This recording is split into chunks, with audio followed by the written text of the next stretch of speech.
je m'appelle Florent Pelou, je suis l'assistant direction au Café Français de Eva Bringuet qui est la directrice. Alors le Café Français avant c'était deux lieux séparés, distincts. Il y avait le Café Français côté rue Saint-Antoine et Bar Corso qui était côté Henri IV.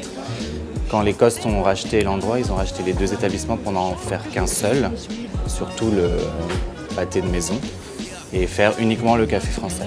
Et c'est récent, ça a été fait en 2013.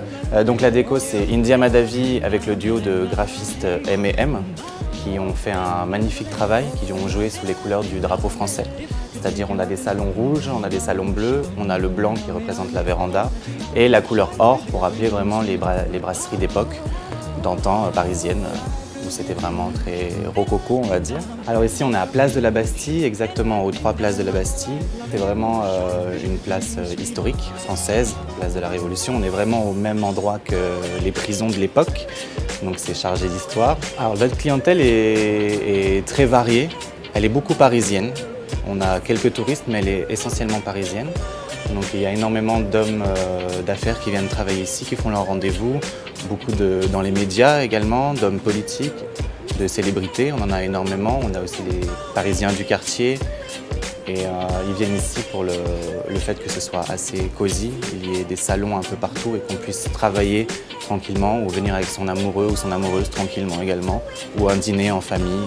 Alors, le Café Français, c'est une grande brasserie, donc on est ouvert de 7 h du matin jusqu'à 2 h du matin. Donc on fait de tout, c'est-à-dire le petit déjeuner, on fait le dîner, on fait le tea time et on fait aussi bar lounge assez détente avec de la musique jazz tranquille. Alors au Café Français, c'est de la nourriture française, traditionnelle française, comme le tartare de bœuf, le bourguignon, la soupe à l'oignon.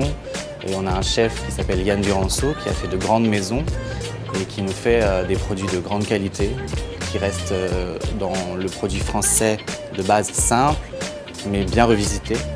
Je pense qu'il faut venir au Café Français, parce que déjà, il n'y en a pas deux comme ça vers Bastille. On est les seuls à avoir vraiment une brasserie chic, qui est détente, où il y a un service irréprochable. On a des serveurs qui sont très professionnels, mais qui ont aussi le sens de l'amabilité et côté un peu famille. C'est un peu une grande famille ici, donc c'est vrai qu'on s'y sent bien et que l'emplacement est assez idéal pour les gens qui veulent voir le quartier de la Bastille. Je pense que c'est assez inédit comme lieu. Ouais. C'est à faire, je pense, dans les brasseries parisiennes, c'est un lieu à voir et à essayer au moins une fois. Et plusieurs fois, c'est toujours mieux. Bonjour, je suis Arthur Hans et je suis le chef et créateur du restaurant Moco. Alors en fait ici on est aux 3 rue Francoeur dans le 18e. Et en fait ici avant que je reprenne il y a un mois, c'était un cabinet d'huissier. Donc voilà, il y a un historique un peu chargé, on essaye de donner des ondes différentes par rapport à ce qu'il y avait avant. Là, ici en fait on a voulu faire un restaurant dans lequel les gens partagent et se retrouvent avec à manger, à boire, et l'idée c'est d'échanger autour de tout ça. Il y a des tables d'hôtes où des fois c'est des gens qui ne se connaissent pas qui se retrouvent ensemble aussi et voilà, ça crée du lien. On a vraiment voulu faire un restaurant où les gens sont susceptibles de se rencontrer. En fait ici on fait une carte on propose à chaque fois 8 à 10 plats qui sont à prendre un peu dans le désordre ou l'ordre qu'on souhaite selon l'envie. Et en fait, c'est des cartes qui est un peu tapas, donc on compose soi-même un peu son menu. Et sinon, on fait une formule qui est à 39 € qu'on appelle le nourrissez-moi. Et en fait, on choisit pour les clients ce qu'on va leur faire. Et ça se compose d'un 5 temps. On fait un amuse-bouche, on fait 3 plats et on finit par un dessert. Moi, je fais les courses tous les matins. En fait, voilà, quand j'ai voulu faire un restaurant à moi, je voulais changer la manière de travailler un peu comme quand on travaillait à la maison. C'est-à-dire faire les courses et ensuite décider de ce qu'on va faire avec tout ça au fil de la journée de préparation.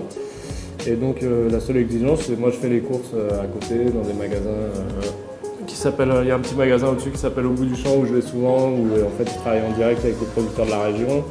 Pour les poissons, je vais les chercher les matins pareil. La viande, j'ai un producteur qui est très bon et qui travaille en direct. Il faut venir chez Moco, premièrement parce que c'est très bon. Et deuxièmement parce qu'il y a une bonne ambiance et une équipe sympa qui est prête à vous accueillir. Je suis Monsieur Pantaléo, mon prénom c'est Joseph. Je suis né dans le 20e, dans cette rue des Envierges. Ce lieu, c'est un peu le lieu de mon enfance. Je l'ai acheté sur un coup de tête. Moi, j'étais maître d'hôtel chez Potel et Chabot. Et quand je l'ai acheté, il fallait le faire tourner. Mais comme j'étais du quartier, j'avais ce qu'on appelle la clientèle primaire. Les copains, les amis, les voisins qui savaient que c'était moi, donc ils venaient, donc ça me permettait de travailler. Mais ça ne suffisait pas. Donc il a fallu essayer de créer un événement, quelque chose. Les premiers événements qu'on a créés, c'est des soirées italiennes avec un peu de musique italienne. Après, c'était une soirée mexicaine. Après, c'était une soirée espagnole. On faisait des paellas. Ça commençait un petit peu à fonctionner. Et je me suis dit, pourquoi pas essayer de créer de la chanson populaire, puisque on est dans un quartier, le quartier de Belleville, c'est le quartier de Piaf. Pourquoi pas essayer de créer un lieu où on pourrait chanter de la chanson populaire française, puisque nos deux ambassadeurs de la chanson française, qui sont Édith Piaf et Maurice Chevalier, qui sont connus dans le monde entier, et dont tous les refrains de certaines de leurs chansons sont dans la mémoire collective. Et maintenant, depuis 25 ans, on fait que de la chanson populaire. On fait du Piaf, du Frel, du Chevalier, toute la chanson populaire française, quoi. Donc j'ai un accordéoniste qui s'appelle Michel Refutin, et qui vient avec toujours 2-3 chanteuses différentes. Alors ça peut être Malène, c'est une chanteuse qui chante que du Piaf, ça peut être Gaucha, ça peut être Bénédicte ou d'autres. Ça c'est l'accordéoniste qui s'occupe de ces chanteuses.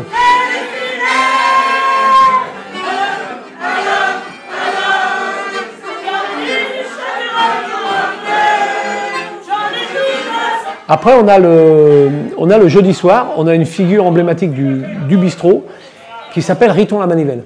Riton la Manivelle, lui, c'est un joueur d'orgue de barbarie. Il vient donc depuis 1994, tous les jeudis.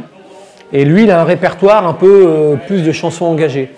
Il a des chansons qui partent de la Révolution française, en passant par la Commune, et sur les 2 premières guerres.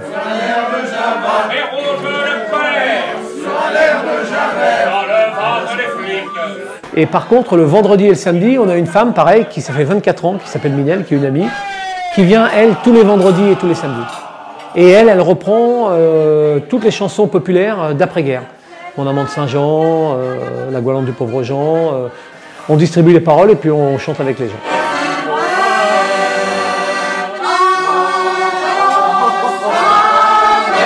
On a une cuisine française traditionnelle à la base. Le midi, donc, on a une clientèle primaire, c'est les petites entreprises, les gens du quartier qui viennent manger. On prépare toujours 3-4 plats du jour. Il peut y avoir une bavette à l'échalote, il peut y avoir une blanquette, il peut y avoir un bourguignon. Et le soir, on a une cuisine un peu plus typique, plus traditionnelle, plus de plats de bistrot. C'est-à-dire, on a l'éternel pavé au poivre, on a toujours une viande rouge, on a toujours un confit de canard en viande blanche. On a tout le temps un poisson. Alors pourquoi il faut venir au Vieux-Belleville? Alors déjà pour 2 choses. Pour bien manger, puisqu'on fait bien à manger. Et surtout pour une ambiance qui est unique à Paris. Quand vous venez ici, vous avez vraiment l'impression de... Si vous avez poussé la porte il y a 25 ans, vous avez l'impression qu'aujourd'hui, si vous la repoussez, vous êtes exactement dans le même état d'esprit et que vous êtes toujours... vous avez gagné 25 ans de votre vie.